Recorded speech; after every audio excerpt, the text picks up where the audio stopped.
जब इस तरह से सत्संग का, कथाओं का सत्र चले, जब इस तरीके से व्यक्ति एकत्रित होकर के आध्यात्मिक चर्चा करे, तो उसका मन, उसका मस्तिष्क एकाग्र होना चाहिए। और एकाग्रता के साथ साथ जब वो बैठता है तो फिर ठीक उसी तरीके से जिस प्रकार कुंभ में मंथन होता है समुद्र का, उसी तरीके से फिर साथियों हमारे जीवन में भी मंथन होने लगता है। हमारा मन, हमारा मस्तिष्क मथानी बन जाता है और मथानी बनकर के वो अच्छाई और बुराई के बीच में घूमता रहता है, मथता रहता है। और जिस प्रकार से समुद्र के मंथन में 14 रत्न निकले थे, उसी तरीके से साथियों हमारे भी मन मस्तिष्क के मंथन में ऐसे मणिमाणिक्य निकल जाते हैं जिनसे हमारा जीवन धन्य बन जाता है। कुंभ का पर्व है जिसकी मैं चर्चा कर रहा था। कथा शास्त्रों में ये आती है कि एक बार देवताओं और दानवों में बहुत भयंकर संघर्ष हुआ और संघर्ष समुद्र मंथन के रूप में निकल करके आया। मदराचल की मथानी बनी, भगवान ने कच्छप अवतार धारण किया और उस मदराचल को अपने पीठ पर धारण करके समुद्र मंथन में सहयोग दिया।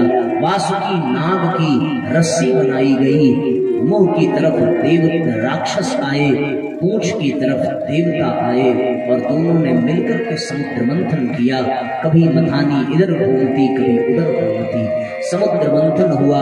14 रत्न निकले, श्रीमणि रंभा वारुणी अमीय शंख गजराज कल्पद्रुम शशिधेनु धनु धनवंतरि विसवाज। ये उसमें से निकल कर आया। श्री लक्ष्मी, मणि, रंभा, वारुणी शराब, अमीय अमृत, शंख, गजराज ऐरावत निकल करके आया। कल्पद्रुम कल्प वृक्ष निकल कर आया। धेनु गाय, धनु धनुष निकल करके आया। धन्वंतरी आयुर्वेद निकल कर आया, औषधियां निकल कर आई। विष विष निकल कर आया, बाज निकल कर आया। भगवान कृष्ण ने जिसको अपना माध्यम बनाया। साथियों ये देश ऐसा है जहां विश्व को भी रत्न की संज्ञा दी गई है और समुद्र मंथन के उन रत्नों में विष भी एक रत्न बन करके आया। ये हमारे देश की, हमारे संस्कृति की दिव्यता है। और कथा आती है कि जब अमृत निकला तो साथियों अमृत को पाने के लिए देव और दानव दौड़ पड़े। दोनों में युद्ध हुआ और छीना झपटी में अमृत कहीं सूख न जाए, अमृत कहीं छलक न जाए, अमृत कहीं गिर न जाए। जिस कलश में अमृत रखा है वह कलश कहीं टूट न जाए, इसलिए चंद्रमा ने और बृहस्पति ने, इन लोगों ने मिलकर के अमृत की रक्षा करने का दायित्व लिया। जयंत ने अमृत का कलश उठाया, लेकर भागने लगा, लेकिन अमृत की बूंदें छलकी और इस धरती पर 4 जगह जाकर के गिरी। नासिक में, प्रयागराज में, उज्जैन में और हरिद्वार में। कहते हैं कि जहां ये 4 बूंदें अमृत की गिरी और 4 जगहों पर जिन नक्षत्रों में गिरी, जिन तिथियों में गिरी, विशेषकर उन्हीं तिथियों में, उन्हीं नक्षत्रों के, उन्हीं राशियों के संयोग से वहां पर कुंभ पर्व मनाया जाता है। प्रयागराज में संगम के किनारे, हरिद्वार में गंगा के किनारे, नासिक में शिप्रा नदी के किनारे, उज्जैन में गोदावरी।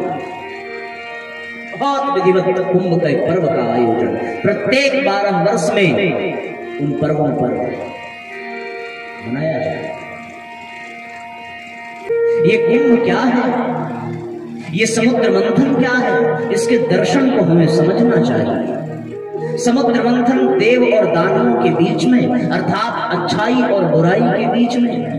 अच्छाई और बुराई कहीं बाहर नहीं है, अच्छाई भी हमारे ही भीतर है, बुराई भी हमारे भी भीतर है। और साथियों अच्छाई और बुराई के बीच में मन रूपी मथानी निरंतर ऐसे ऐसे घूमती रहती है। कभी वो मन अच्छाई की तरफ जाता है, कभी वो मन बुराई की तरफ जाता है और मन रूपी मथानी चक्कर लगा रही है। अच्छाई की तरफ मुड़े तो देवता विजयी हो जाता है, बुराई की तरफ मुड़े तो असुर विजयी हो जाता है। जो भी विजय प्राप्त करता है उसके गुण हमारे भीतर बढ़ने लगते हैं। समुद्र मंथन यही है।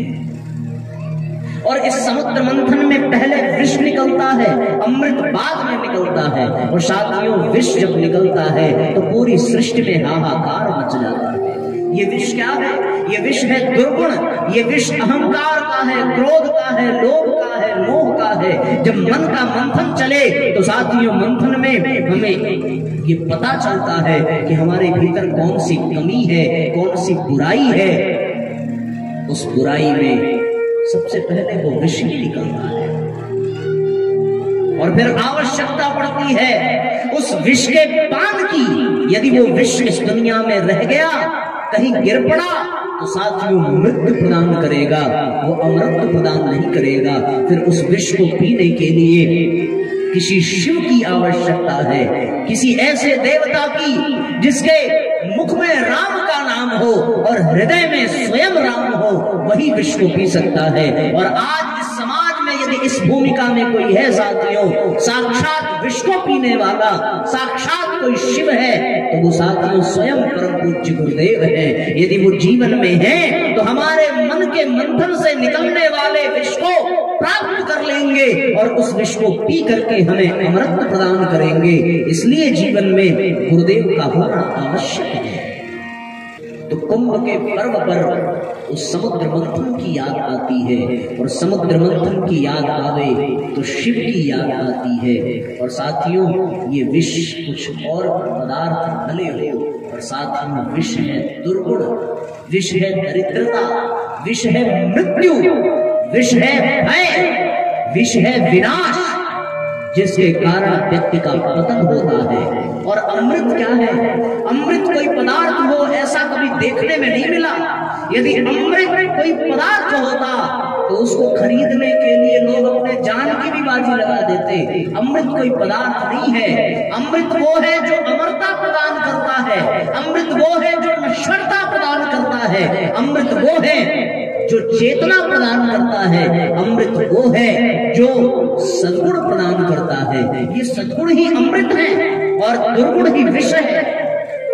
ये शरीर कभी अमर नहीं हो सकता, ये नश्वर है, इसे मिटना ही पड़ेगा, इसका नाश होना ही पड़ेगा। ये नाशवान है, इसका विनाश तय है।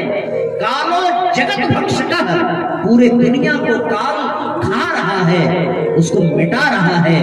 और फिर साथियों ये शरीर भी मिटेगा। ऐसा कोई अमृत नहीं है जो इस शरीर को इसको अमर बना सके। तो साथियों ऐसा अमृत अवश्य देखा गया है जिसने चेतना को अमर बना दिया। आज महात्मा गांधी हमारे बीच में नहीं है, पर उनके सद्गुणों के कारण उनके विचार हमारे बीच में जीवित हैं। हम उनको श्रद्धा से नमन करते हैं। स्वामी विवेकानंद के गए इस दुनिया से वर्षों हो गए, फिर भी साथियों स्वामी विवेकानंद की धर्म पताका, उनकी विचारधारा हमारे मस्तिष्क में अभी भी छाई हुई है। परम पूज्य गुरुदेव इस दुनिया में नहीं है, परम पूज्य गुरुदेव इस दुनिया में नहीं है, फिर भी उनकी योजना, उनकी विचारधारा, उनका संकल्प पूरा हो रहा है। क्यों? सद्गुणों के कारण। और ये सद्गुण ही अमृत है। इन्होंने अमृत का पान किया है।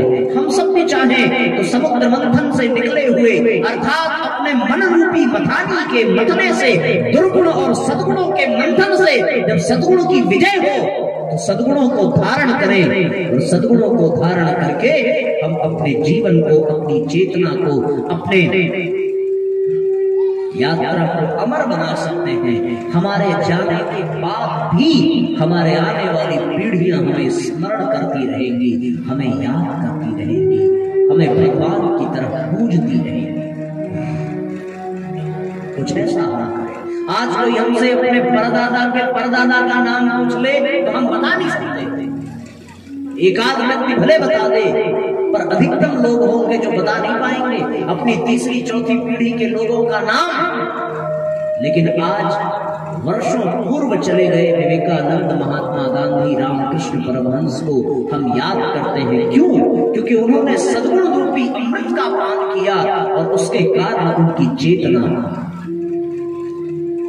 अमर बन गई है, अमरता प्राप्त हो गई।